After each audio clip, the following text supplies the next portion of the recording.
Ассалаумағалейкум, ардақты ағайын. Армысыздар, қадірлі қонақтар. Бүгін қасиетті өнер мен тарихтың ордасы Батыс Қазақстан облыстық тарихи өлкетану музейінің 190 жылдық мерейтойына және 18 мамыр халықаралық музейлер күніне арналған салтанатты кешке қош келдіңіздер. Добрый вечер, уважаемые гости! Сегодня мы рады приветствовать вас на торжественном вечере, посвященном 190-летнему юбилею Западно-Казахстанского областного историко-краеведческого музея и Международному дню музеев 18 мая. Всем добро пожаловать!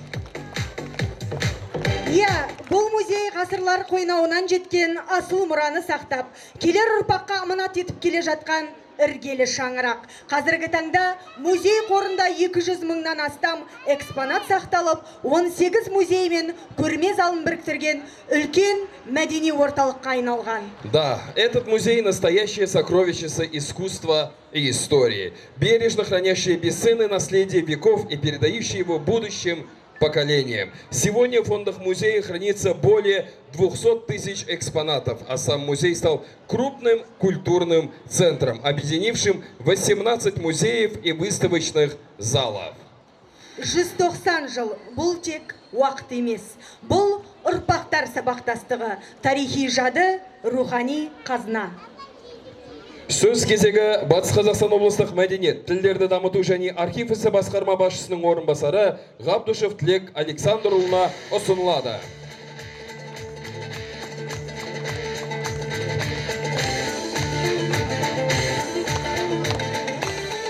Қайырлы кеш, құрметті қала тұрғындары, музей қызметкерлері, ардагерлер, баршаңызды бүгінгі аталып отырған музей күні, музейлер, халықаралық музейлер күнімен және өлкетану музейінің 190 жылдығымен шын жүректен басқарма басшысы атынан, барлық мәдениет саласы қызметкерлері атынан құттықтаймын. Енді музей бүгінде тек қана көне жәдігерлерді сақтап, көне дүниелерді сақтайтын қойма емес, музей бүгінгі ата-бабаларымыз өз қолынан жасаған қасиетті бұйымдардың, тұтынған ата-бабаларымыз тұтынған бұйымдардың жинақталған рухани орны деп айта аламыз. Енді бұл жерде тек қана дүниелер сақталып тұрған жоқ, сонымен қатар тарихымызды бүгінге жеткізуге, жас ұрпаққа патриоттық тәрбие беруге орны ерекше рухани орда. Сондықтан біздің облысымызда қазіргі таңда 20-ға жуық мәдениет осы музейлер бар. Онда 500-ге жуық қызметкерлер жасайды. Осы салада жұмыс жасаған барлық ғұмырын арнаған ардагерлерімізді келіп көріп отырмыз. Осы музеймен тікелей байланыста ғылыми қызметкерлерді көріп отырмыз. Баршаңызды осы күнмен құттықтаймыз. Сіздердің еңбектеріңізге алғыс білдіре отырып, еңбектеріңізге табыс тілейміз. Денсаулықтарыңыз мықты болсын, аман есен болайық, еліміз тыныш болсын. Енді бүгінгі күнге орай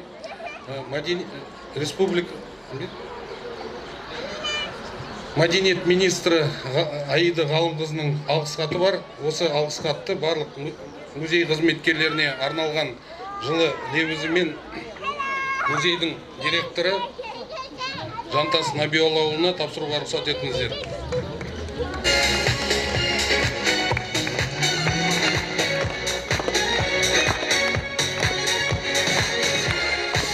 Сонымен қатар жаңа айтып кеттім, 20-ға жуық музейіміз бар деп, соның ішінде үздік қызмет жасап жатқан Маншук Маметова атындағы музей, осы музейдің директоры, белгілі өлкетанушы Ахмедияр Қуанұлына осы қажырлы еңбегі үшін басқарма атынан заманауи қондырғымен сізді марапаттауға рұқсат етіңіздер. Еңбектеріңізге жеміс тілейміз. Рахмет баршаңызға. Қошеметтеріңіз болса, ғылыми ізденіс, мәдени шаралары ұйымдастыру, жәдігер жинау және ақылы қызметті тиімді ұйымдастыруда ауқымды жұмыстар атқарып, 2025 жылдың қорытындысы бойынша үздік музей ұжымы Маншук Маметова атындағы музей. Қошеметтеріңіз.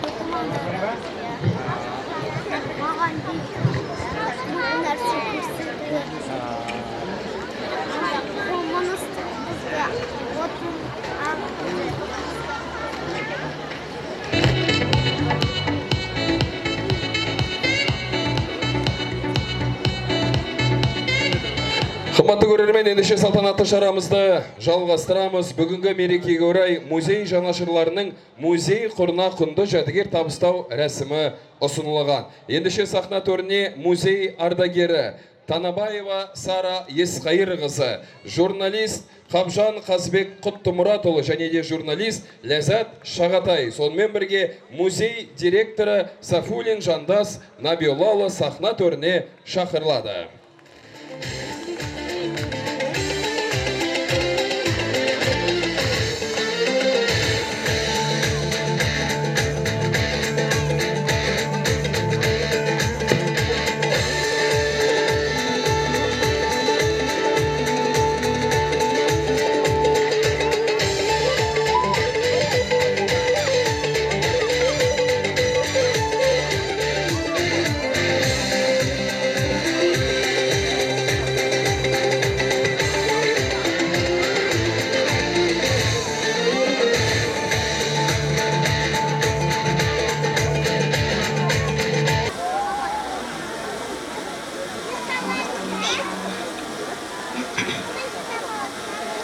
Жаңа сөйлеген сөзінде қазір музейдің қорында 200-ге жуық экспонат бар, 18 филиалы бар деп айтты ғой. Бір кездері 1969 жылы мен алғаш рет музейге қызметке келген кезімде облыста жалғыз музей бар еді. Қазір Алтын шіркеу дейміз, сонда Алтын шіркеудегі жалғыз музей облыстық өлкетану музейі. Ержуреева Ұрқия Ибрашқызы деген директор болды. Мен 5-ші адам болып келдім музейге. Сол кезде Ұрқия апамыз фонды қор меңгерушісінің штатын сұрау үшін Министрліктен сұраса, музейдің қорында 2000-ға жетпейтін жәдігер бар, беруге болмайды деген екен. Апай үстіне жайлап қосып жіберіп, енді жаңа қор бөлімінің басқарушысына штат сұрап алған. Саладилова деген алғашқы қор меңгерушісі болды. 25 жыл музейде істеп, қазір енді дүниеден озып кетті. Міне сөйткен 2000-ға жетпейтін экспонат қазір 200 мыңға жетіп тұр. Облыста жалғыз жаңа Алтын шіркеудегі бір музей болатын болса, қазір 20-ның үстінде музей болып тұр. Мінекей халқымыздың тарихын сақтап келген, сонау Петр Первийдің заманынан бері қарайғы жәдігерлер сақталған. Оның бер жағында қазақ халқының қол өнері, төл туындылары, қазақ халқының соның ішінде біздің батыс өлкенің тарихын жеткізетін жәдігерлер сақталған. Кешегі тапқан мына жерде яны жүрген алтын ханшайым сақталған музей қоры сіздердің қазір сіздерге қызмет етіп тұр. Мынандай халықты көріп мен өте қуанып тұрмын. Сол сияқты домбыра музейі ашылды. Мына өздеріңіз көпшілігіңіз білесіз, Тихон Әліпқали деген журналист. Сол кісінің үйде жинаған 100-ге жуық кассеталар бар, музыка жазылған. Соның ішінде бүгін 500-ге жуық күйлер жазылған кассеталарды музейге тапсыруға мені беріп жіберді. Қарсы алыңыз. Домбыра музейіне сосын ойнататын аппараты менен беріп жіберді. Ана музейдің ішінде болады қазір.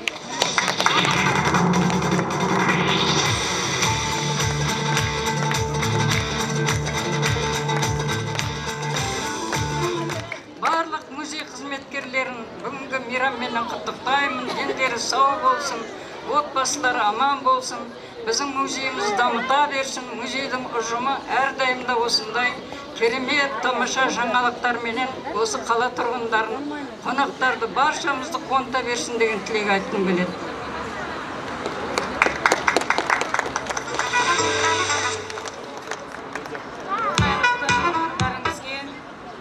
Мәдениет майталмандары және музей қызметкерлері бәріңізді бүгінгі халықаралық музей күнімен шын жүректен құттықтаймын. Енді бұл жерге келіп тұрған ең басты себебім өзімнің жақында жуырда ғана музейдің әлеуметтік желісінен қуыршақтар немесе ойыншықтар көрмесіне көне жәдігерлерді қабылдаймыз деген хабарлауды көріп қалдым. Соған өзімнің бала кездегі әкемнің марқұм інісі ағаш шебері болатын. Сонымен 4,5 жасымда болғанда осы бесікті маған өз қолымен жасап берген болатын. Одан анам бесігің бос болмасын деп, осы қуыршақты 5 жасымда сатып алып берген болатын. Осыны біздің болашақта ұрпақ тәрбиелейтін келіндеріміз, аруларымыз, қыздарымыз бесіктің мәнін, тәрбиесін біліп өссін деп музейге табыстағалы келіп отырмын. Алаш арысының бірі Әлихан Бөкейханов ұлт болам десең бесігіңді түзе дейді. Осы бір жәдігерді көзімнің қарашығындай сақтаған осы бір дүниені музейге өзіңізге табыстадым.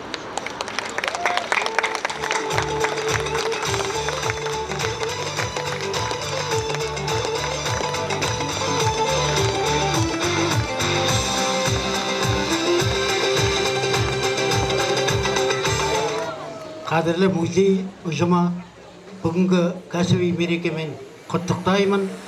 Мына менің қорымда бүгін біздің музейдің қорына тағы бір құнды жәдігерлер келіп отыр. Бұл жәдігерді Алматы қаласынан Гүлшат Омар қызы деген әпкеміз, әжеміз беріп жіберді. Ол кісі Қабиболла Сыдиқұлы деген үлкен ғалымның жұбайы. Бүгінде 89 жасқа келіп отырған үлкен кісі.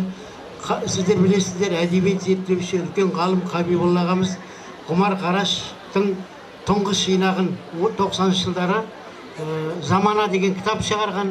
Сол кезде мына Ғұмар Қараштың түпнұсқа суретін тапқан екен. Сол бүгін біздің қолымызға тиіп отыр. Бұл өте құнды жәдігер. Және мына кітап сол Қабиболла ағамызға Ғұмар Қараштың туған немересі Надия Бұрханқызы Қарашеваның өз қолымен, қолтаңбасымен берген кітап екен. Риза болып, сол осы құнды дүниелерді музей қорына тапсыруға рұқсат етіңіздер.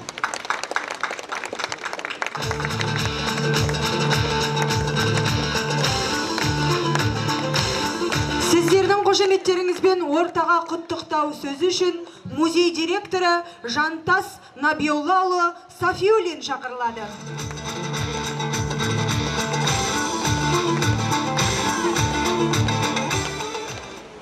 Қайырлы күн, құрметті қала тұрғындары, құрметті қонақтар. Бүгін 18 мамыр музей күніне орай уақыттарыңызды бөліп, осы жерге келіп, бізбен бірге болғандарыңыз үшін барлық музей ұжымының атынан сіздерге шынайы алғысымызды білдіреміз.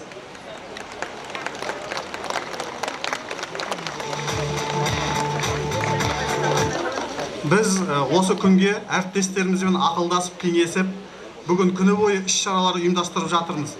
Бұл іс-шаралардың барлығының артында осы мәдениет саласындағы үлкен барлық мекемелердің барлығының тізе қосып бірге еңбек еткеннің арқасында болып тұр.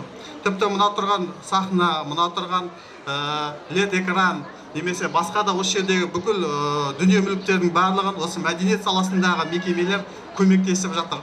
Мына жерде тұрған жүргізушілер, басқа да осы үлкен іс-шараны өткізген кезеңде мәдениет саласындағы ұйымдар бір атаның баласындай болып бірігіп, осындай іс-шаралар ұйымдастырып жатыр. Сондықтан мен Орал қаласының әкімдігіне, мәдениет басқармасының басшылығына және ұжымына барлығына осы біздің іс-шарамызды қолдау білдіріп, қамқорлық жасағандарың үшін алғысымды білдіремін. Енді біз бүгінгі іс-шараларымызға бір қысқаша шолу жасап тоқталсам, бүгін біз іс-шарамыздың ең бастамасын осы Орал қаласындағы экскурсиялық маршруттың ашылуын жасадық. Ең басты себебіміз осы Орал қаласы тұнған тарихи орда. Себебі бұл жерде біздің бұрынғы ата-бабаларымыздың барлығы да ол Сарматтар кезеңінен бастап, Түркі қағанаты кезінен, Оғыз кезеңінде, Дешті Қыпшақ кезеңінде, Алтын Орда кезеңінде, осылай бері қарай жалғай беретін болса, барлық кезеңдерде де осы жерде, осы топырақта өмір сүрді. Сондықтан осы кезеңдердің барлығын халыққа жеткізетін, түсіндіретін көптеген тарихи деректер, орындар осы біздің қаламызда сақталған. Сондықтан сол орындарды сіздерге көрсетіп, насихаттау үшін бүгін Хан тоғайынан басталатын арнайы экскурсиялық маршрутты аштық. Енді алдағы уақытта қаланың көрікті жерлері мен тарихи маңызды жерлерін көздеріңізбен көріп қарап танысамыз десеңіздер, біздің өлкетану музейіне келіңіздер. Біздер арнайы маршрут шығардық, апта сайын осы қаланы аралатып тұратын болады.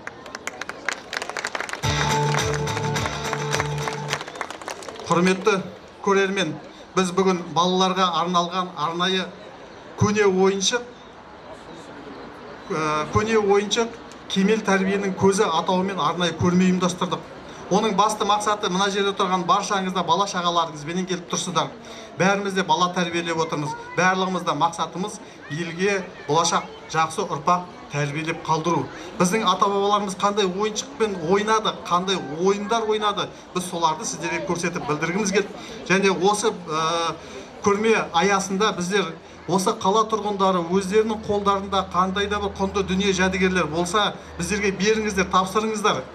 Біздер соны келесі ұрпаққа жеткіземіз деп айтқан болатынбыз. Осы жаңа алдарыңызда біздің ардагер апамыз осы музейді көп жылдар басқарған Сара Есқайырқызы бастаған Қазбек Құттымұратұлы, Ләззат Шағатай қоштап қолдарындағы дүниелерін әкеліп табыстап жатыр. Мен сіздерді де шақырамын, қолдарыңызда құнды дүние қалған болса, музейге әкеліңіздер, беріңіздер, біздер оны келесі ұрпаққа дейін сақтап жеткізейік. Бүгін біз атадан қалған Ақсауыт деген арнайы қару-жарақ көрмесін аштық. Бұл көрмеде біздің ата-бабаларымыз осы жерді қандай қару-жарақпен қорғады, өздерін қандай киім арқылы қорғады, осы жер, осы кең байтақ жерімізді бізге қалай сақтап кетті, соған көмекші қолдарына қандай құралдар болды, соларды көрсеттік. Сондықтан да біздің көрме залымыздағы қару-жарақтарды көріп танысаңыздар, бұл алғаш рет бүкіл сауыттар, біздегі 5 көрме қорымызда сауыт бар, барлығы бірге көрмеге шыққан сәт болатын. Сондықтан осы біздің кең байтақ жерімізді қорғауға үлкен үлес қосқан ата-бабаларымыздың қолында қарулары менен сауыттарын көріп қарап тамашалауларыңызға болады. Сіздер үшін арнайы жасақтадық. Енді одан бөлек мына концерттік бағдарламаға да біздер көптеген іс-шаралар жоспарладық. Оны қазір шара барысында көріп отырасыздар. Енді біз осы музей жұмысын ұйымдастыру барысында халықпен етене байланысты жолға қойып жатырмыз. Соның бірі қоғамдық қор сақтаушылар. Қоғамдық қор сақтаушы дегеніміз біздің музейімізбенен байланысқа шығып, бірақ қолындағы дүниені музейге әлі беруге дайын емес, бірақ та өзінің қолында сақтап отырса, бізбен байланыста отырып, осындай көрмелерге әкелетін сондай азаматтар болса, біз соларды тізімдеп, бізбен байланыс орнатып, және соларға арнайы куәліктер дайындадық. Сондықтан осы сіздердің алдарыңызда біздерге осындай мәдени мұралардың қолдарында бар екенін айтып келген осы Батыс Қазақстан облысының тұрғындарын бір топ қолдарына куәлік беріп марапаттауға рұқсат етіңіздер. Ендеше қоғамдық қор сақтаушылар жобасына қатысушыларға арнайы куәлік табыстауға рұқсат етіңіздер. Алғашқы куәлігіміз Айдарбаев Исмағұл Исламұлына табысталады. Жеке қорында 1903 жылы Қазан қаласындағы Домбровский баспаханасында басылған 572 беттік арабша Құран кітап сақтаулы. Қошеметтеріңіз.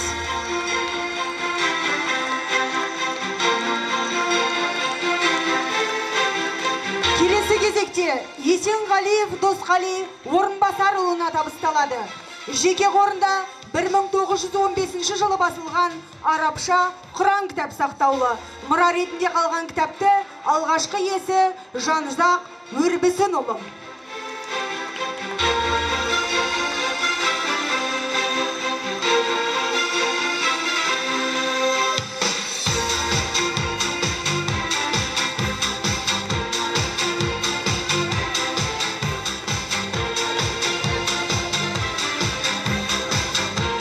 Келесі куәлігіміз Қазиева Анаргүл Меңдеш қызына табысталады.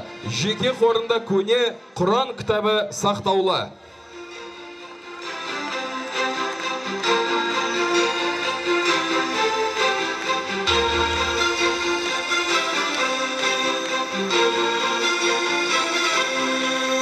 Кужумова Динара Асқарқызы жеке қорында 1903 жылы Қазан қаласында Домбровский баспаханасында басылған 572 беттік арабша Калям-и Шариф Құран кітабы сақтаулы.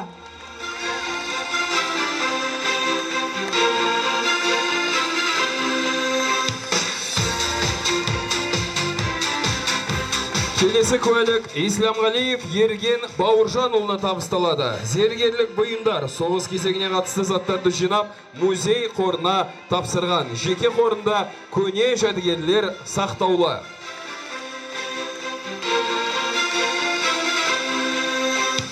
Зайнуллин Бағдат Рафиғоллаұлы жеке қорында 1900 жылы басылған діни әдебиет Құран кітап сақтаулы. Кітапты алғаш ұстаған Жанзақ Өрбісінұлы. Кітап ұрпағы Зайнуллин Бағдат Рафиғоллаұлына мұра ретінде қалған. Ендеше барша куәлік иелеріменен ортаға естелік суретке түсу үшін шақырамыз.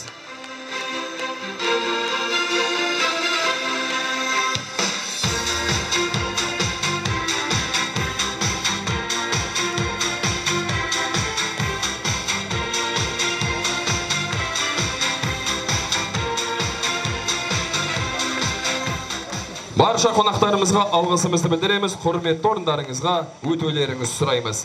Келесі кезекте музей жанашырларына арнайы марапаттар табыстауға рұқсат етіңіздер.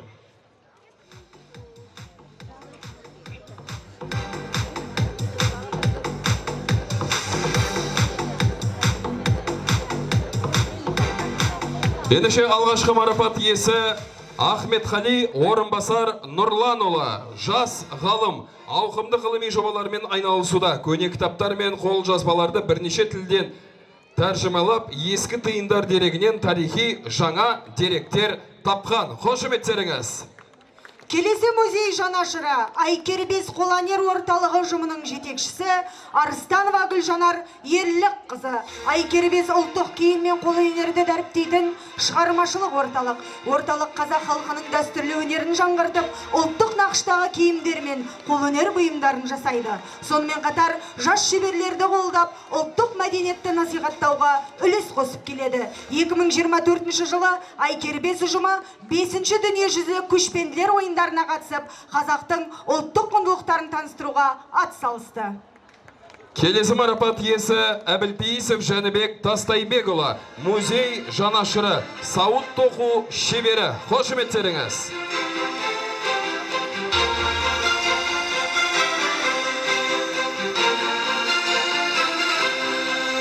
Сейсенова Нұргүл Құдайелді қызы, Қазақстан рекордтар кітабына енген хас шебер, Еуразиялық дизайнерлер одағының мүшесі, құрақшы, термебау, алаша, басқұр қолөнері шебері, ата-баба салтын дәріптеуші.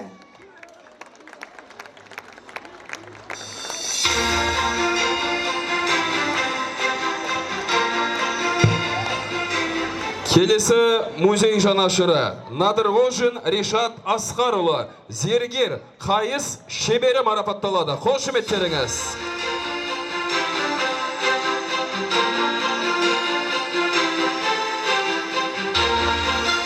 Келесі Алғалиева Гүлдерай Махамбетияр қызы, тоқыма шебері, музей жанашыры.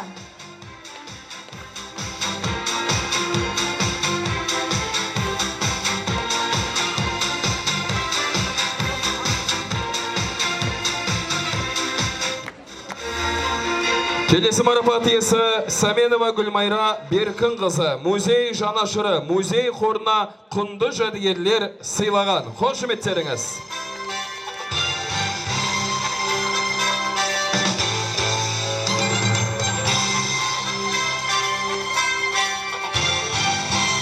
Келесі марапат иесі музейлерге оқушылардың экскурсиясын ұйымдастырушы, музей жанашыры Низовская Наталья Николаевна.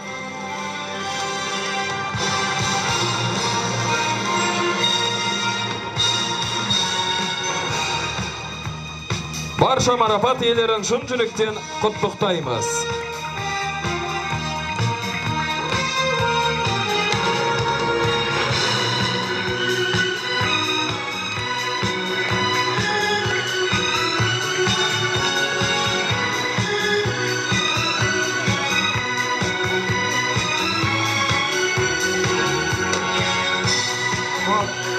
Құрметті ағайындар, мынау Ақжайық ауданынан келдік қой. Енді біздің де құр келмей, мына бір Жантас мырзаға алып келген тартуымыз бар. Өйткені 2019 жылы Жантас мырза мына тарих және археология орталығының директоры болып тұрған кезде арнайы көлікпен көмектесіп, мамандарын беріп, бүкіл Ақжайық ауданының жаз бойы түгел көне қорымдарды манағы зерттеуге бізге мүмкіндік жасап берді. Соның арқасында 2 томдық кітап Ақжайық ауданының эпиграфиялық ескерткіштер деген дайындалып жатыр, және соны араб таңбалы құлпытастарды оқытуына үлкен еңбек сіңірген. Осы елімізде Ақжайық ауданының Тайпақ өлкесінің батырларының рухы қолдап жүрсін деп ақ сау сыйлаймыз.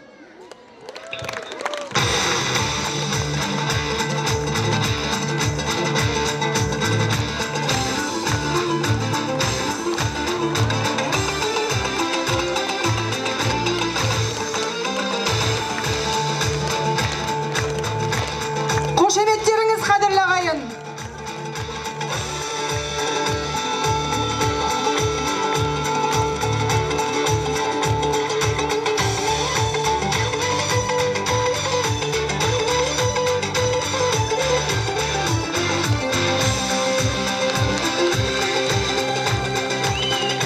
Қолдау қошеметтеріңіз болса ардақты ағайын. Арнайы музей қорына сауыт табысталуда.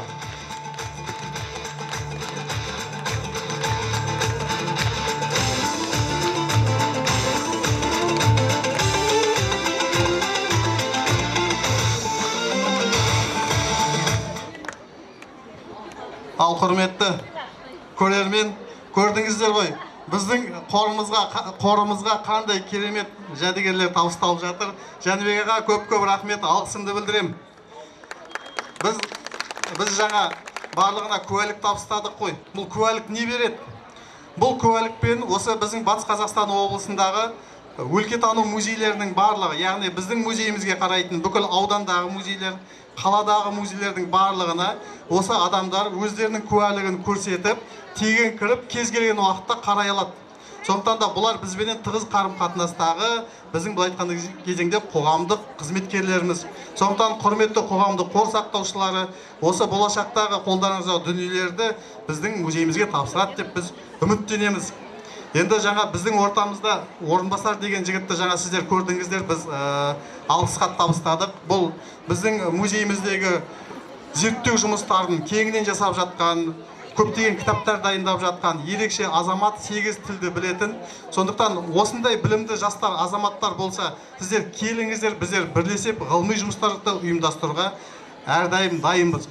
Құрметті қала тұрғындары, құрметті біздің қонақтар, музей күні құтты болсын. Әрдайым осындай қуанышты сәттеріңіз бен қуанышты күндеріңіз көп болсын.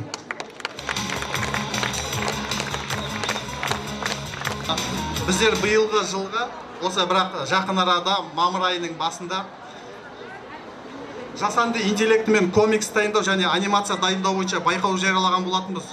Бүгін сол байқауға қатынасқан жұмыстарды алып шығарып алып қарап отырмыз. Мінекей біздің өңіріміздегі оқушылар, мұғалімдер, ұстаздар Алматыдан, Астанадан, Орал қаласынан қатынасып жатыр. Біз бүгін бұның қорытындысын жасап үлгерген жоқпыз. Сондықтан біз алдағы уақытта бұның қорытындысын жасап, жеңімпаздарымызды анықтап, осында арнайы жиын өткізетін боламыз.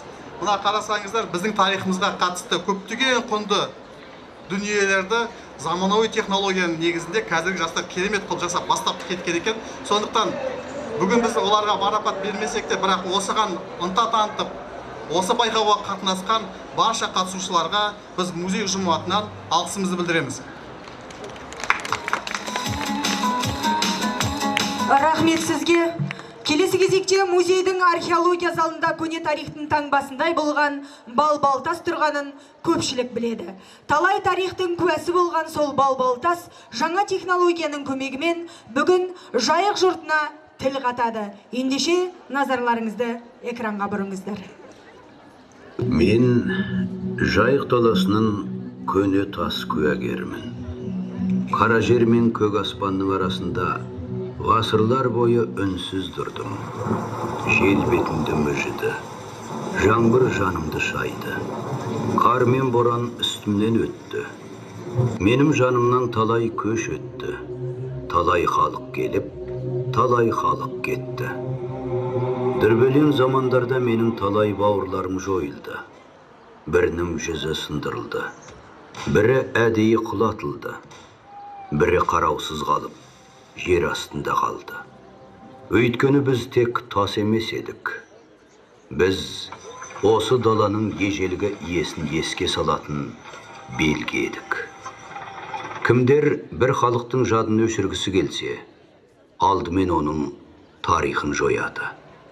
Сондықтан менің талай бауырымды ен далада құлатты, жоғалтты, ұмыттырғысы келді. Бірақ тарих жоғалмады. Азымыз аман қалдық. Біріміз музейге жеттік. Біріміз ел жадында сақталдық. Ал мен сол үнсіз қалған тарихтың тірі куәсі болып тұрмын. Ұзақ уақыт ен далада, топырақ астында үнсіз жаттым. Көп адам жанымнан өтіп жатты. Бірақ мені ешкім байқамады. Бір күні мені іздеген жандар келді. Олардың ішінде Николай Петрлы Шишкин болды. Соғыстым ащы тағдырым көрген, білімді, тарихқа жаны жақын жан еді. Сол кезде облыстық музейде қызмет ететін. Ол менің жай тас емес екенімді түсінді. Жанында жас маман Сара Есқайырқызы Танабаева да болды. Олар мені жер қойнынан абайлап қазып алды. Үстімдегі топырақты тазалады. Сындырмай, жоғалтпай, аман алып кетуге тырысты. Сөйтіп мені музейге алып келді. Осы оқиғаны кейін елге жеткізгенде Сара Есқайырқызы еді. Кейін ол осы музейге директор болды. Егер сол адамдар болмағанда, бәлкім мен де ұмыт қалған тасқа айналар медім. Ал қазір мен сенің алдымда тұрмын. Өткеннің үнін сақтап, содан бері мен үнсіз тұрғандай көрінемін. Бірақ мен үнсіз емеспін. Менің жадымда мыңдаған жылдың ізі бар. Ал өзіммен бұрынғы ежелгі замандар жайлы дала қарттарының аңызынан, ата-бабалардың үнінен естідім. Бұл өлкені мамонттардың кезгенін естідім. Алғашқы адамдардың от жаққанын естідім. Тас дәуірі, қола дәуірі, темір дәуірі туралы көнеден жеткен үндерді тыңдадым. Ал өз көзіммен көк түріктің бөрлі байрағы желбірегенін көрдім. Қыпшақтың тұлпарының дүбірін естідім. Алтын Орданың айбынын да, хандардың дәуренін де көрдім. Жайықтың үстімен талай заман көшіп өтті.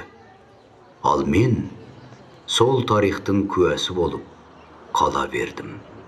Мені музейге әкелгеннен бері мен жалғыз емеспін. Жанымда терең тарихтан сыр шеркетін талай көне жәдігер тұр.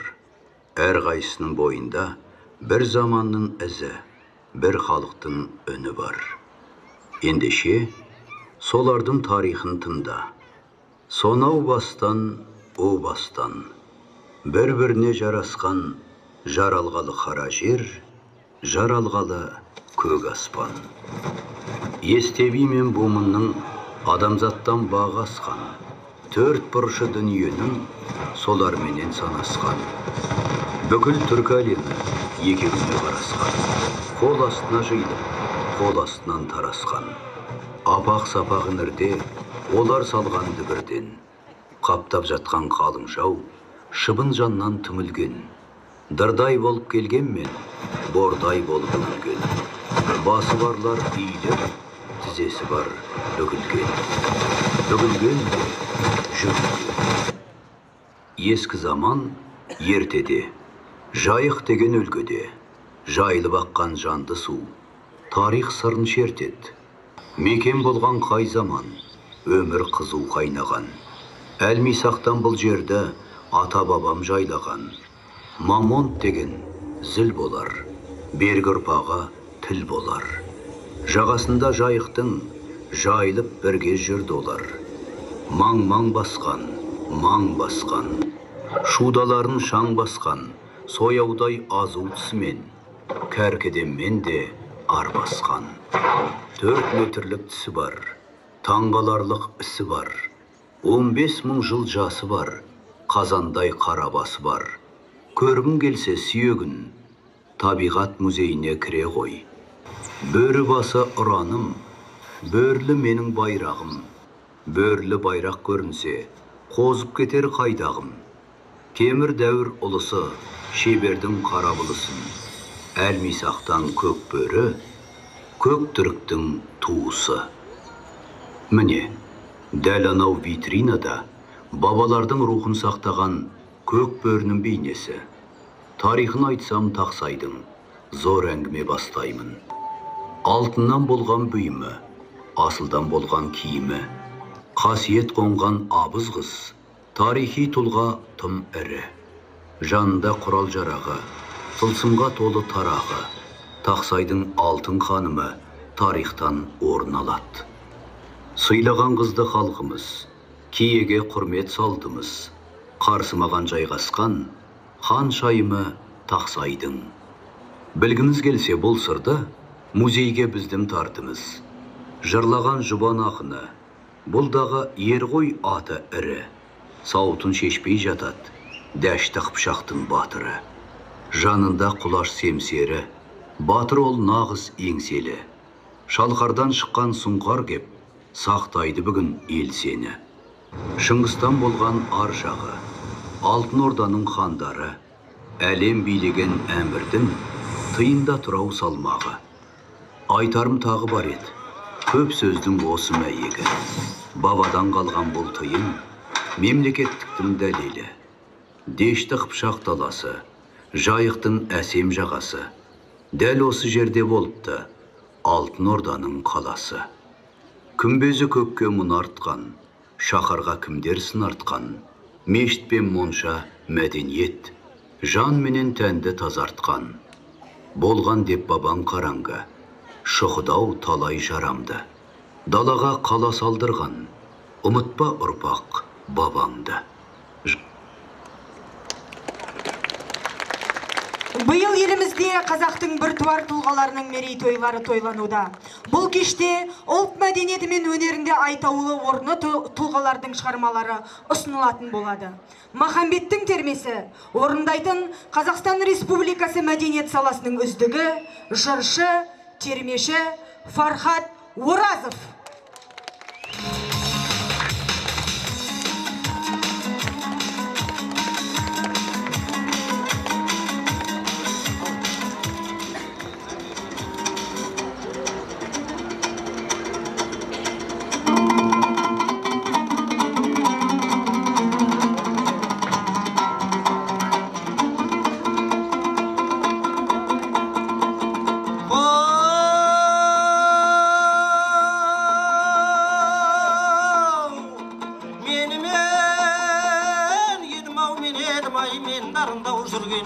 Еңіреп жүрген ередім, Исатайдың барында, қай қазақтан кемедім, бір қазақпен теңедім.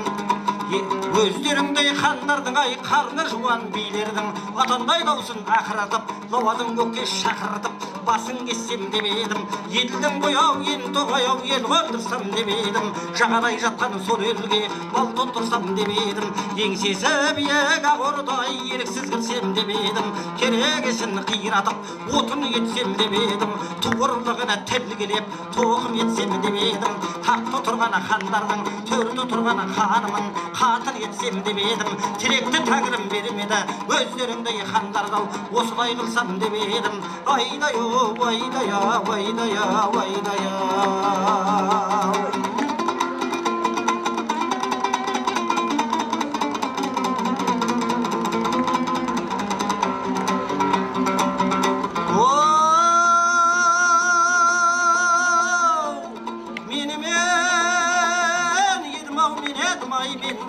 Жүргенде, еңіреп жүрген ередім, Исатайдың барында, қай қазақтан кемедім, бір қазақпен теңедім, ерегіскен дұшпанға қызылда сұлу жебедім, жақсыларға ебедім, жамандарға көбедім. Ерегескен дұшпанның екіде толай болғанда азыққа етін жебедім. Хан баласы Ақсүйек, Байеке сұлтаны сен болсаң, сен қостақтың баласай, ошар жерде жолықсаң, қайраңнан алған шабақтай, қиябыр соғылмас етсем, қырқаның кеттау демесем, айдай-ау, айдай-ау, айдай-ау, айдай-ау.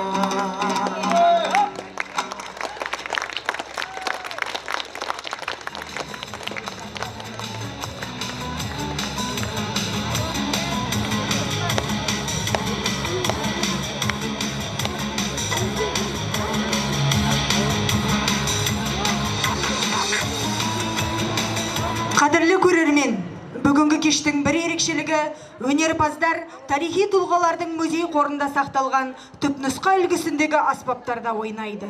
Музей қорында шебер Қамар Қасымов жасаған Қали Жантілеуовтің түпнұсқа үлгісіндегі домбырасы бар.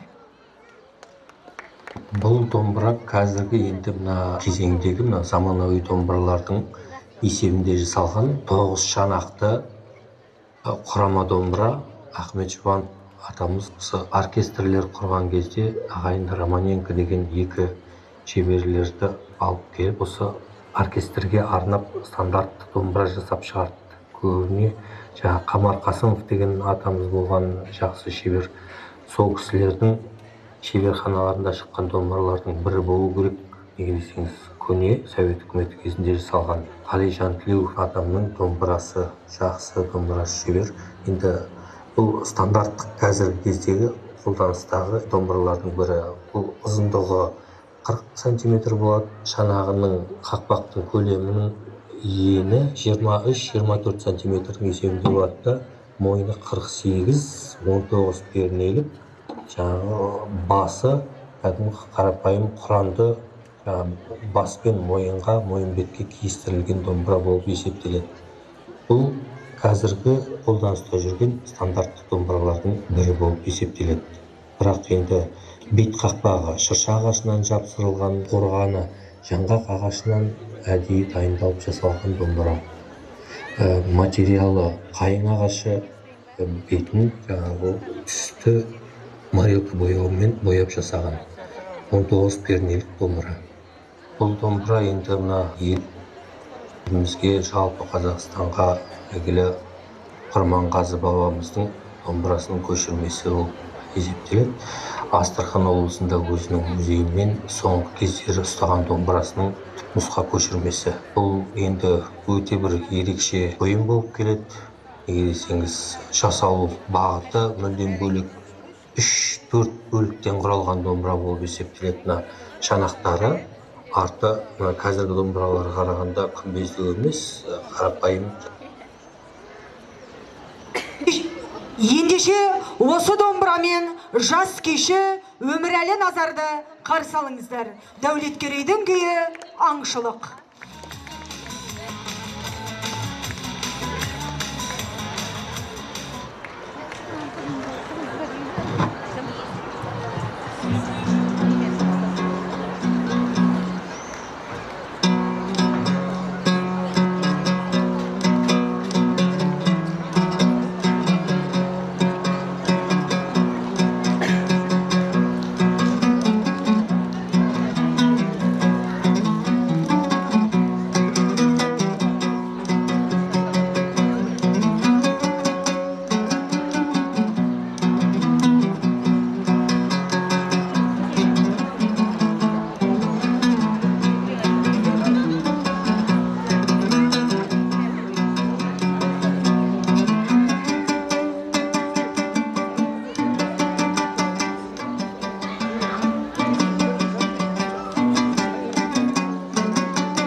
әбиев жасаған күй атасы Құрманғазы Сағырбайұлының түпнұсқа үлгісіндегі домбырасы бар. Бұл домбыра енді мына елімізге, жалпы Қазақстанға белгілі Құрманғазы бабамыздың домбырасының көшірмесі болып есептеледі. Астрахан облысында өзінің музейімен соңғы кездері ұстаған домбырасының нұсқа көшірмесі. Бұл енді өте бір ерекше ойын болып келеді. Неге десеңіз, жасалу бағыты мүлдем бөлек, 3-4 бөліктен құралған домбыра болып есептеледі. Мына шанақтары арты қазіргі домбыраларға қарағанда күмбездеу емес, қарапайым жабылған, бірақ дыбысы өте бір ерекше.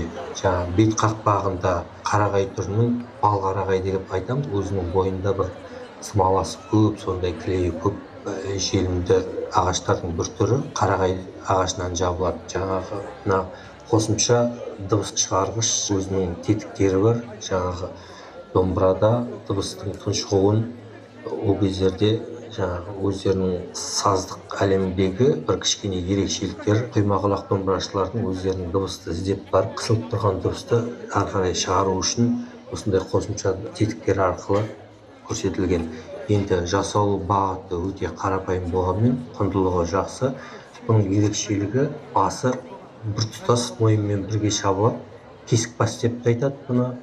Мына біздің батыс өңірінде, әсіресе Оралда бұны қозы құйрық деп айтса, мына Атырау, Ақтау жақта бұндай домбыраны адай домбыра деп атайды. Өздерінің жаңағы рулық белгілеріне келеді деп. Көбіне бұндай домбыра Ақтау өңірінде жақсы кездеседі. Кезіндегі жаңағы термешілер, жыршылардың домбыраларының көбісі осыған ұқсас келеді. Бұны жаңағы басында мойнының басы бір текті келеді да, құлақтарын жаңағы біреуі астынан, біреуі жанынан жүреді. Екеуі де бір-біріне жаңағы шекті тартқанда кедергі жасамас үшін ыңғайлы жасалған. Енді әртүрлі қағидалар бар бұл жөнінде айтылатын. Түркмендік деп те айтады, бірақ енді түркмендік деп айтайық десек, бұл біздің батыс өңіріне көбіне кездесетін домбыралардың белгілері осындай болған бұрынғы. Енді бұның пернесі 11 пернеден тұрады, қосымша 2 пернесі келіп қақпақ бетіне келіп кіреді. Дыбыс шығаратын тесіктерінің өзі шанақтан 15-14 см жерде орналасып, тиекке қарай орналасқан. Өте бір ерекше домбыра. Бұл домбыраның жасаушы шебері Едіген Айбиев деген ағамыз жасап. Бұл домбыра біздің негізінен батыс үлгісіндегі қозық. Ендеше қабыл алыңыздар. Осы домбырамен жас күйші Болат Нұрболдың орындауында Құрманғазының күйі Байжұма.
шебер Дина Құспанова жасаған Махамбет Өтемісұлының түпнұсқа үлгісіндегі домбырасы да бар. Бұл домбыра біздің негізінен батыс үлгісіндегі қозықұйрық домбыра деп айтамыз, алмұрт тәріздес домбыра деп айтамыз. Бұл домбыраның негізі Махамбет Өтемісұлының домбырасының түпнұсқа көшірмесі деп аталады. Бірақ енді нақты өзінің ұстаған домбырасының түпнұсқасы жоқ болғандықтан бұл айтылған аңыздарға, суреттерге байланысты содан құрастырып жасалған домбыра. Енді 5 шанақты болып келеді. Өзі мына қазіргі домбыралардың мөлшерімен айтқанда альт домбыра дейміз, сол 46 өлшемдегі домбыраға сай келеді. Шанағы 5 шанақты, бет ағашы қарағай ағашынан жабылады, және мына басында бас пішіні жапырақ тәріздес болып келеді. Содан кейін мойны бәрін қарапайым құранды ағаштардан жасалады. 13 пернелік, көбіне бұрынғы қазақы бұраудағы пернелер, қазіргі домбыралардағыдай 19 перне емес, диез дейді, соль диез, до диез, сондай бір белгілі бір ноталар алынып қалынып, солай жасалған қазақи бұраудағы. Бірақ негізгі қазіргі тілмен айтқандағы ноталардың бәрін беріп тұрады. Бұлардың ерекшеліктері енді жаңағына біздің батыс үлгісіндегі өзінің көлемдік ерекшеліктері. Жаңа айтқан қозықұйрық домбыра өзі шағындау келеді, дыбысты тербелісті береді, жері кішкене күмбездеу келеді да, шағын алмұрт тәріздес болып келеді. Сосын енді бұрынғы кездерде мына бет қақпақтарын жабуда кішкене жұқалық деген қақпақтың өзінің белгі тербелісті беретін жұқалықтардың белгілі бір мөлшері болмағандықтан дыбысты құлақ слухачтар дейді ғой, сол дыбысты өздері сезіну арқылы әрбір жерден қосымша дыбыс кесіп шығарған. Домбыраның тербелістің үнін әрі қарай шығару үшін. Енді жасалу жөнінен бұл домбыраның жасаған шебері Дина Сансызбай деген осындағы қалада домбыра жасаушы шебер қарындасымыз бар, сол кісінің жасаған домбырасы. Ендеше қабыл алыңыздар. Осы домбырамен жас кеші Қойшекен Рахманның орындауында Махамбеттің күйі Жұмыр қылыш.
Музей қорында Шебер Досжанов Бижан жасаған күйші домбырашы республикалық облыстық байқаулардың жеңімпазы Есел Қазиевтің да домбырасы бар.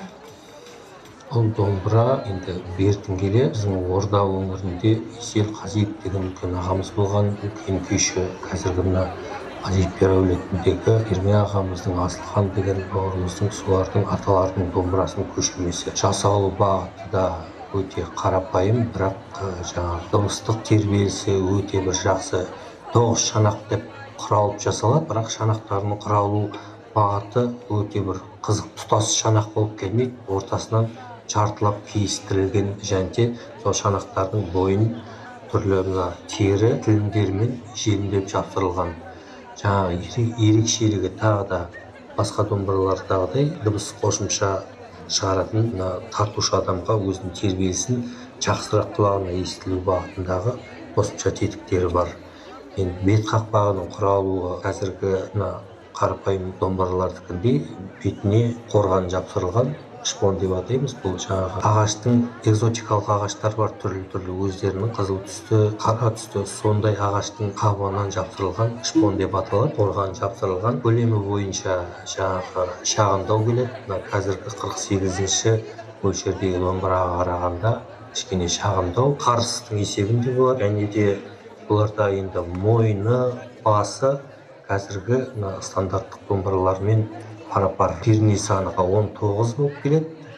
Жаңағы құлақтары, бастары кәдімгі қарапайым қазіргі домбыралардың мүрдесінде жасалған. Жалпы дыбысы әдемі, жақсы құрастырылып жасалған. Бұл домбыраны жасаған шебер Бижанов Досжан деген Ақжайық өңірінде сол ауданда тұрып жұмыс жасап жатқан азаматтың жасаған домбырасы. Сахнаға дәл осы домбырамен жас күйші Есентай Әлиханды шақырамыз. Сейтектің күйі Ортпа.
Бүгінгі кеште алты алашқа ән оздырған Мұхит Мерәліұлының шығармашылығына да кезек берелік.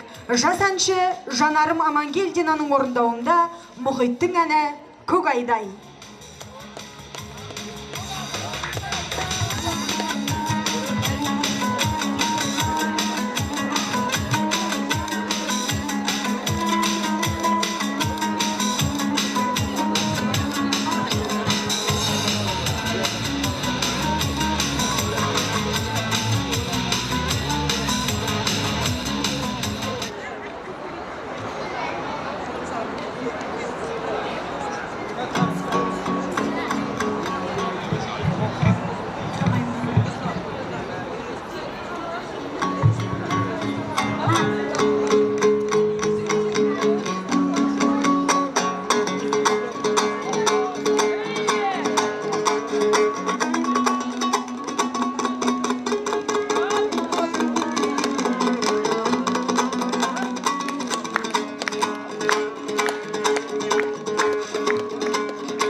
Келесі тыңдайтындарыңыз Қаламқас Орашевының репертуарынан Наурызбек жыраудың толғауы. Орындайтын жас әнші, термеші Сабина Ғабитқызы.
Астындағы тұлпармен табасың жолдың төтесін, орталыққа келгенде білгенді адам сөйлесін. Құмарда болдым жасымнан, жырменен толғау өлеңге, топты көрсем тұрмадым,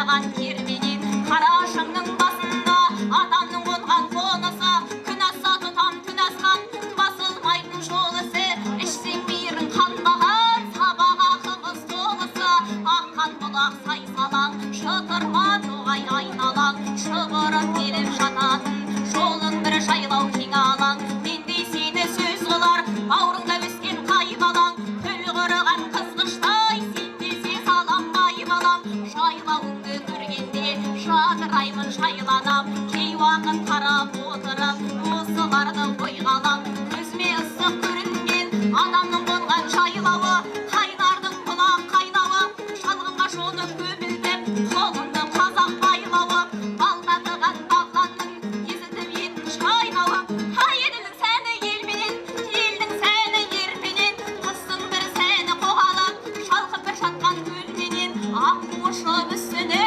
қонатын жерін сермеген арғымаған шабады алынған ащы терменен ағаларың бар шығар бітпен бай беріп көрмеген осындайда сайрап қал сүйректі өткір қызыл тіл аушақ шыңдау сөйлеген ай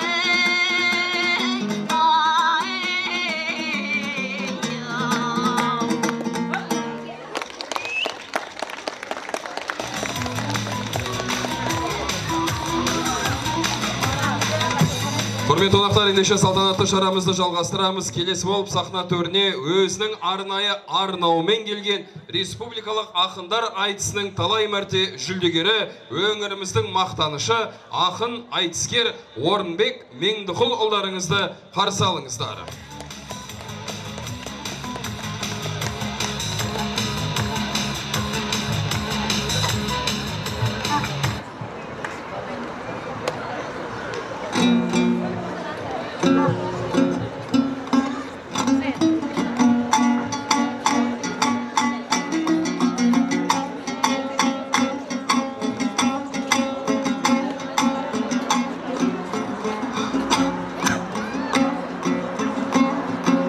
Жаңағы екі қыздай әнші емеспін, болжайтын болашақты балшы емеспін.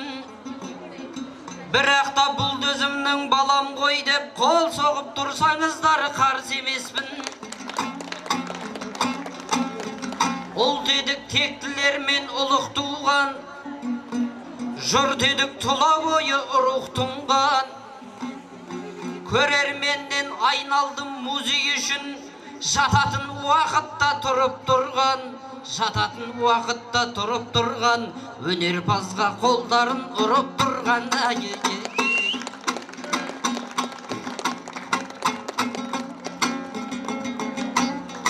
Бісміләмен басталған үнемісім, бұндай жерде жырдышке бүгемісің.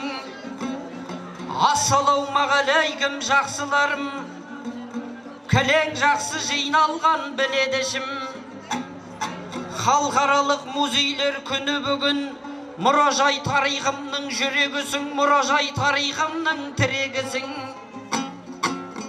Музей түні дегені қандай ғажап, жасалып жатқан шара бұл ел үшін. Түн болса көп жастарым клуб іздеп, қаланың кезіп кетеді түгел үшін. Барлардан табылады бар болғырлар, таппайды үйді қайтар ірелесін. Рухани кедейлену деген осы, тарқатылсын шерменен іренішім.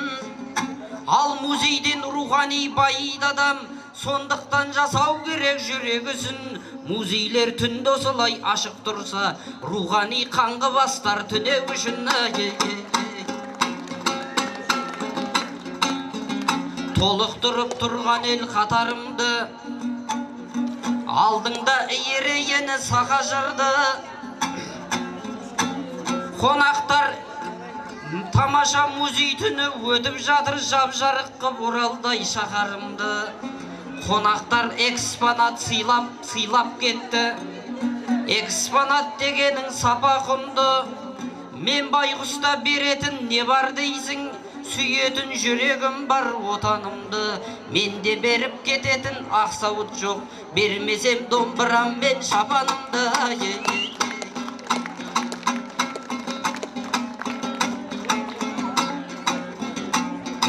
түспеген халық едік бабам аттан.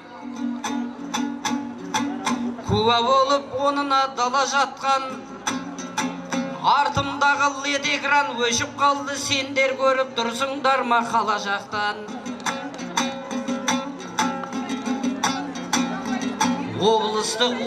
Облыстық өлкетану мұражайы, шежіре қартсек, аумайды шежірешіл дана қарттан. 190 жылдық биыл мерейтойы, қысылып қалмас екен қаражаттан. 190 жыл бойына көшіп қонып, көшпенделдің тарихын бағалатқан. Шуағын шартарапқа шашыратып, шырағын музей апа сара жаққан. Бір көрме зал 18 музейіңнің басын қосып жұртына жарап отқан. 200 мыңнан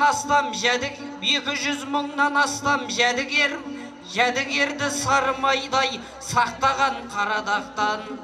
Мұражайым мерейің арта берсін, ақсаған тарихымды тағалатқан. Жұртымның жәдігерін сақтап тұрып, өзі де жәдігер боп бара жатқан.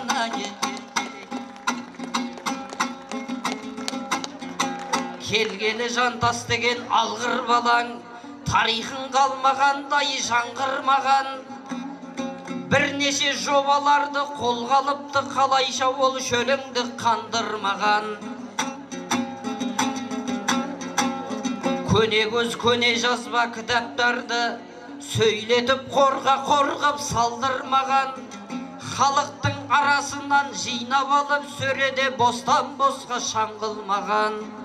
Орынбасар Ахметқали біраз тілден аударып салып берген даңғыл балаң. Жайықтан жалпақталдан хан түскеннен тиындарды жинапты дәл мыңдаған. Ол тиындар белгісі алтын орда, хандар мекен екендігін ал бұлдалам.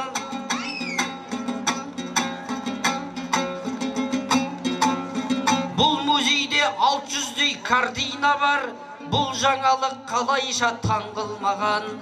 Бұйыртса бұйыл күзде көрметеді, осыны есте сақтап қалғын жаран. Қоғамдық қор сақтаушылар ауылдағы байланысып жасалған әрбір қадам. Сақтау деген бағдарлама жәдігерлердің сипатын енгізіпті сан мыңдаған. Жұртымау жұмысынан байқадың ғой, жантасын құргеудемес қаудырлаған.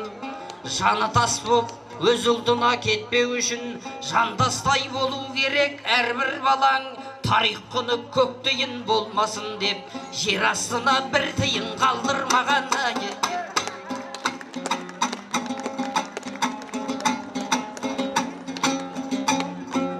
Баспайды той дегенде назат бәрі, тілек айтар жақтарын қажап бәрі.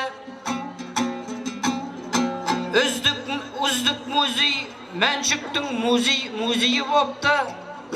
Ақпарат бұл естіген ғажаптағы. Ахаңды марапаттап дұрыс бопты, белгілі еңбегінде азап бары. Боздақтардың боп жүрген жоқтаушысы емес қой елге берген азақ бары. Майданнан соң майданда атой салған жалғыз солдат осы қазір қазақтағы.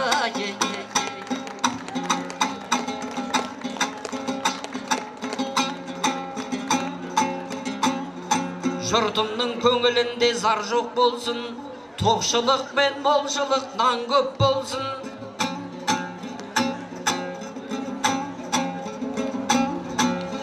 Қазағыма әрқашан дос көп болсын, мысық тілеу болатын жау жоқ болсын. Бастысы азаттығым мәңгі болып, намысымды қорғайтын нар көп болсын. Жағажайда демалған адамдардан мұражайда демалған жан көп болсын.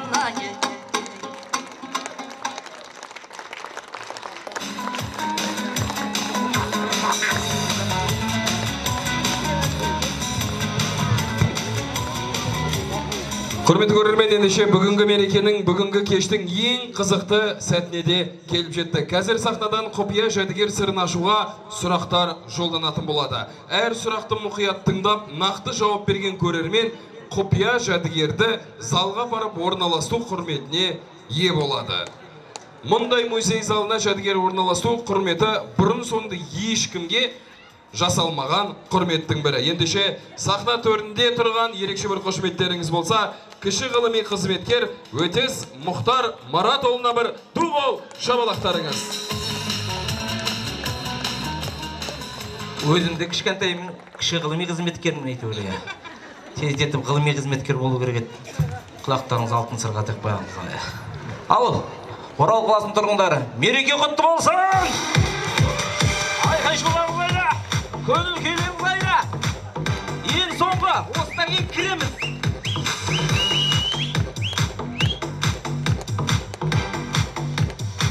Ал енді құрметті тұрғындарымыз, көрермендеріміз, сұрақтар қойылады. Дұрыс жауап берген адамға бір карточкадан беріп отырамын. Осындай карточкам бар, сап-сары. Кім көп карточка жинайды, сол адам жаңағы айтқандай құпия жәдігерді ең бірінші көріп, музей көрмесіне қою мәртебесіне ие болады. Ал ендеше бірінші сұрақ, мұқият болыңыздар. Орындарыңыздан тұрып айқайлауға болады, қол көтеріп айқайлауға болады. Құпия жәдігер табылған археологиялық қазба жұмысы жүргізілген аудан біздің облыста өзінің табиғи жеті кереметімен танылған. Бұл қай аудан деп ойлайсыздар? Орысша аудармасын айтайын да, енді шыдамды шеш құттай. Район, где проводились археологические раскопки, в ходе которых был найден сегодняшний таинственный артефакт. В нашей области известен своими 7 природными чудесами. Как вы думаете, какой это район? Қандай? Жақындап келіңіз. Шыңғырлау. Сіз, в очках. Нет, не вы, она. Значит, умная женщина. Казталовка ауданы. Дұрыс емес, иә.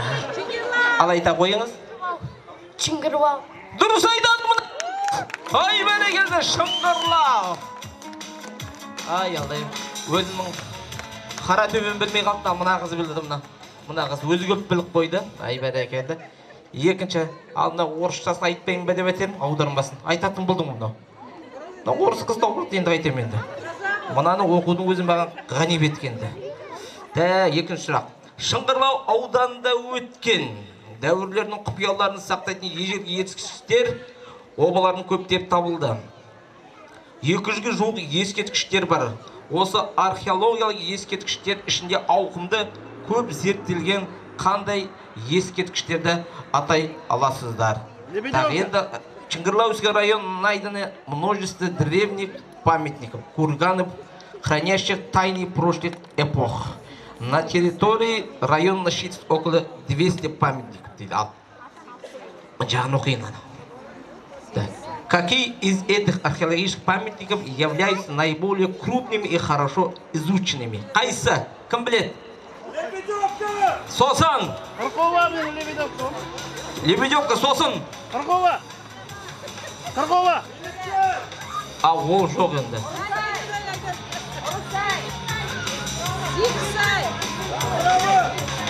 Сіз айта ғой. Сосын! Лебедевка. Дұрыс, біреу. Сегізсай. Торатпас. Қыземшек. Бірінші Лебедевка деп қайсы айтқан? Келіңіз, ақ футбол киген ағамызға, бауырымызға.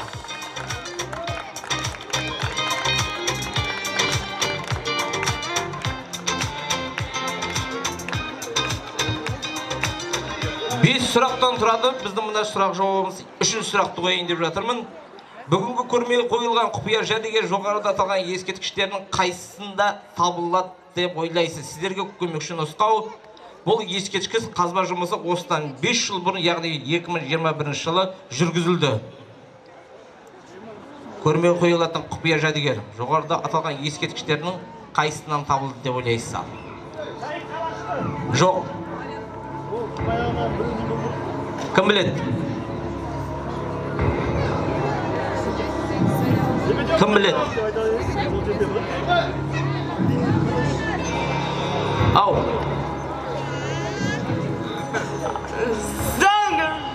Иә, сол дұрыс. Кім біледі? Жоқ. Ұры! Ай, бәрекел, қайсы айтқан ал? Келе қойыңыздар. Ақ футбол киген ағамыз. Ұрысай 2.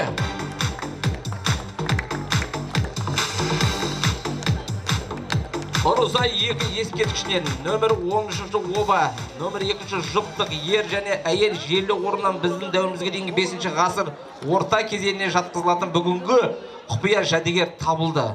Құпия жәдігердің негізі ағаштан жасалынғанын, ішіне абыз әйелдің қолданған ғұрыптық жиынтығы салынған. Бұл құпия жәдігер не деп ойлайсыздар?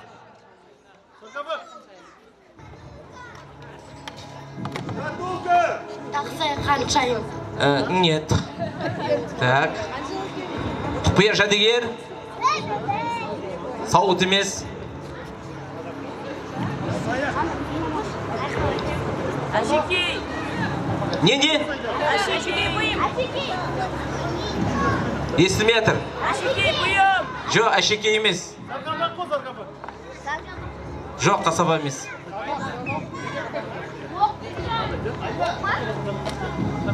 Сандық. Ағаш. Дұрыс айтады, орта шақырамыз. Қол соқпай. Ағаш, қобдиша. Ал енді соңғы сұрақ. Ең соңғы сұрағымыз. Бүгінгі көрмеге қойылған құпия жәдігер табылған Ұрысай 2 қорымы қазба жұмысын жүргізген жерлес археолог кім деп ойлайсыздар? Дұрыс айтады. Ағамыз ортаға келіңіз. Яна Амангелді қызы. Ортаға шығыңыз. 3 карточка жинап, жеңімпаз атанып, құпия жәдігерді ең бірінші көріп, музей көрмесіне өз қолымен қоятын, сол мүмкіндікке ең алғашқы ие болған сізсіз. Музей тарихында ондай болған жоқ. Ендеше, Яна Амангелді қызы ортаға келіңіз. Яна Амангелді қызы.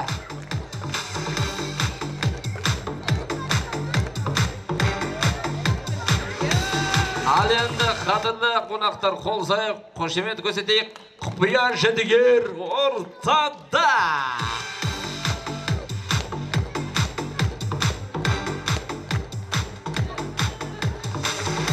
Қошемет.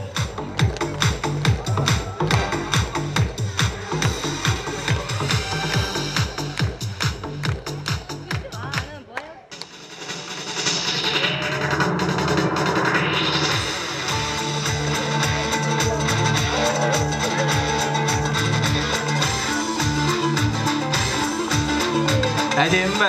Әдем. Қымбат па? Өте қымбат деп ойлаймын. Ендеше үшеуміз барып, осыны музей көрмесіне қойып келейік. Ал мен микрофонды Яна Амангелді қызына ұсынамын. Қайырлы кеш. Айналайын жерлестерім, әріптестерім, біздің қаланың қонақтары. Бүгін мен сіздің уақытыңызды, көп уақытыңызды алмаймын. Бірақ та қалай табылғанын, не табылғанын Ұрысайда айтып шыққым келеді. Неге десеңіз, ол да бір абыз әйел адам, ол да бір мықты әйел адам, біздің тарихымызда бір орын алатын әйел адам. Соның бәрін көрсетіп шығып, сізге таныстырайын деп тұрғаным. Бүгінгі музей күнімен құттықтаймын. Еліміз гүлдене берсін. Бәріміз тарихымыз терең, бақытты, мықты халық болып, өміріміздің болашағымыз болсын. Бәріңізге тек жақсылық тілеймін. Мынау деген жауынгерлердің жерленген жері Ұрысай 2 деп аталатын ескерткіш. Ар жақтарын жылдам өтіп нетсек, келесі, жүре берейік дальше. Мынау деген оба кешені 15 обадан тұрады екен. Мына жерден қарасаңыз, тонаушы түскен. Но тонаушы деген мына шұңқырға 10 сантиметр жетпей қалған. Сонда құндылықтары бәрі бізге қалып, біздер оны аман есен музейге тапсырғанымыз бар. Келесі. Жебенің ұштары келесі. Мына обадан 5 жерлеген жері табылды. Кілең жауынгерлердің жерленген жері тек бір жалғыз абыз әйел адамның орнын тапты. Келесі.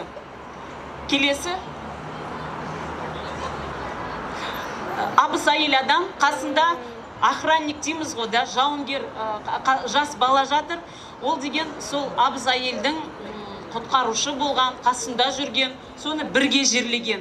Енді заттарын қарасамыз өте құпия заттар. Реконструкция жасадық. Археологтар ескерткішті қазғанда олар деген жұмыстанады.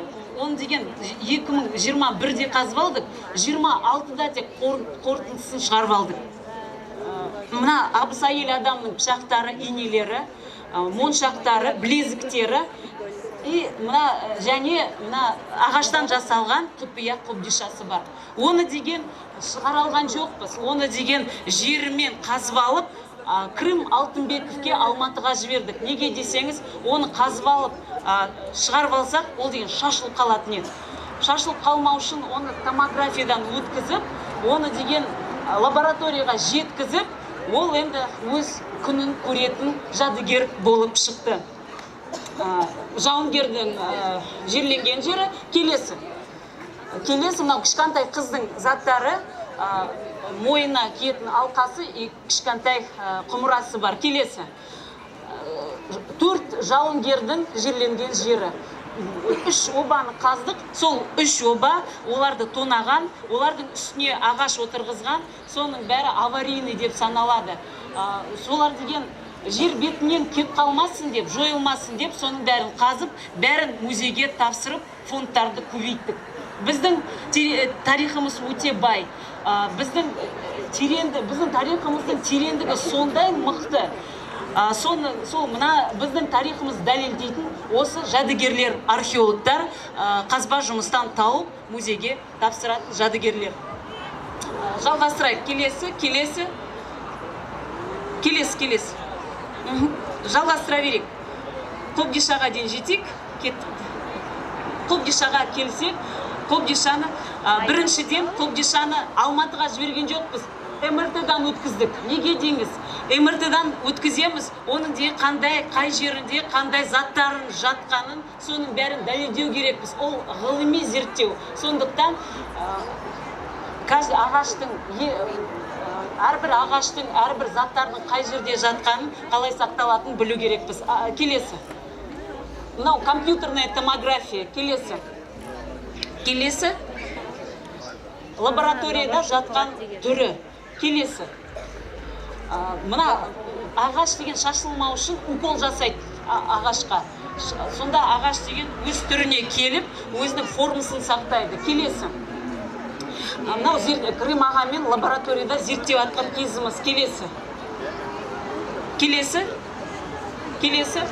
Баса берейік. Келесі. Мына томографияда сосын ішінде бір матасы бар. Неден? Жібектен жасалған. 2500 өткен заман. Сонда жібектен жасалған мата сақталған. Оны деген тоқыған.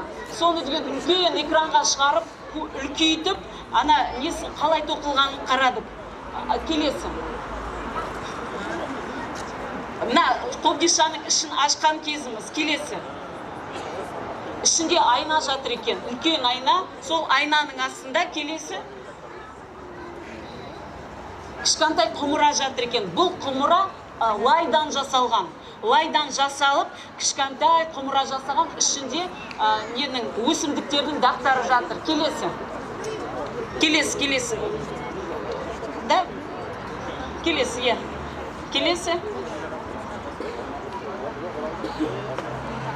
мыненің Қобдишаның жатқан сол түрі. Келесі. Мына матаның түрін қараңыз. Сонда 2500 жыл өтті сол уақыттан. осындай маталарды тоқып дамыған тайпалар болған. Біздер үйренгенбіз, олар жабайы болған, олар дым білмеген, малдың артынан жүрген тайпалар деп. Бірақ та біздің табылған заттарымыз басқа тарихты дәлелдеп отыр. Келесі. Келесі, иә? Мына матаның жатқан түрі. Келесі.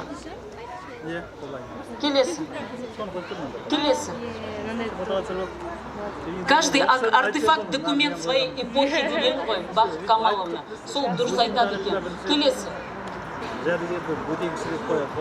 Енді 20-шы жылдан бастап осы жәдігердің бәрін зерттеп кітап шығарғанымыз бар. Жантас Набиуллаұлы, сізге сол кітапты жариялағым келеді. Ол деген өте мықты монография.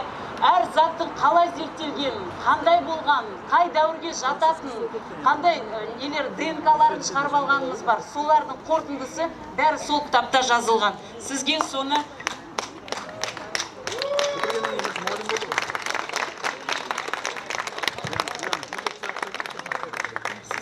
кітабымызды жариялағымыз келеді. Сол деген Тақсай Ұрысай 2-нің тарихы бәрі жазылған, қалай болған суреттері бәрі бар. Енді мына QR-кодты сізге көп рахмет. Біздің музейіміз дамып, осылай гүлдене берсін.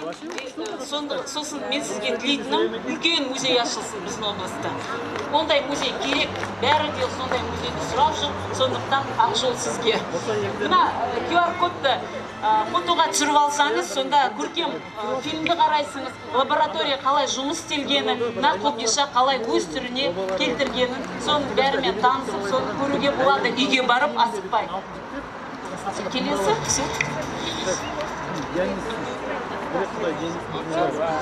Көп рахмет, назарларыңызға көп рахмет, бәріңізге тек жақсылық болсын, жолдарыңыз ашық болсын. Көп рахмет. Қошеметтеріңіз, археолог Яна Амангелдіқызы, алғысымызды білдіреміз. Ендеше бүгінгі шарамыз жалғастырамыз. Сахна төріне музей экскурсоводы Бақытжанова Айдананы шақырамыз. Сәкен Сейфуллиннің әні «Тау ішінде». Қабыл алыңыздар.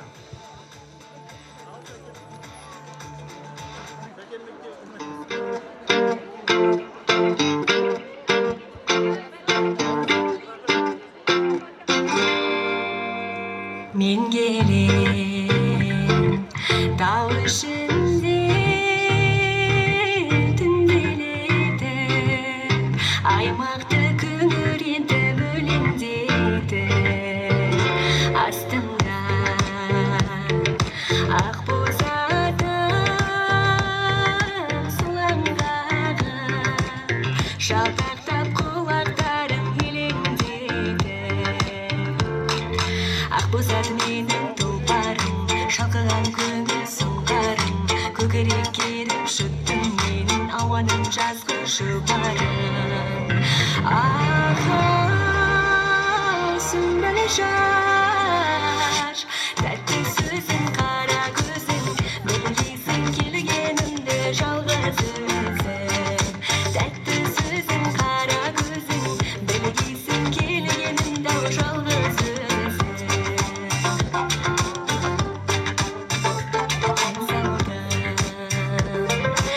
Есік майда жаяулата, ырғалтып шырқап толғап баяулата, толқында мұңғы болған әнімді естіп, тыңдарсың кірпік қақпай ояу жатып. Ақ боз ат менің қояндай, еркелеп басар аяңдай, тербеді даусым ауаны, дыңылдап қалқып баяулай. Аха, сүмбілі жар, тәтті сөзің, қара көзің, білгейсің келгенімді жалғыз өзің. Тәтті сөзің, қара көзің, білгейсің келгенімді жалғыз өзің. Тәтті сөзің, қара көзің, білгейсің келгенімді жалғыз өзің. Тәтті сөзің, қара көзің, білгейсің келгенімді жалғыз өзің.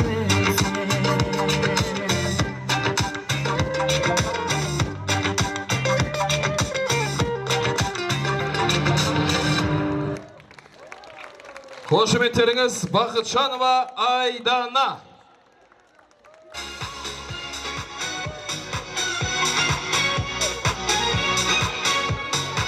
Қадірлі достар, бүгін мінекей музей түні ерекше бір мереке сыйлаған әдемі кеш болды.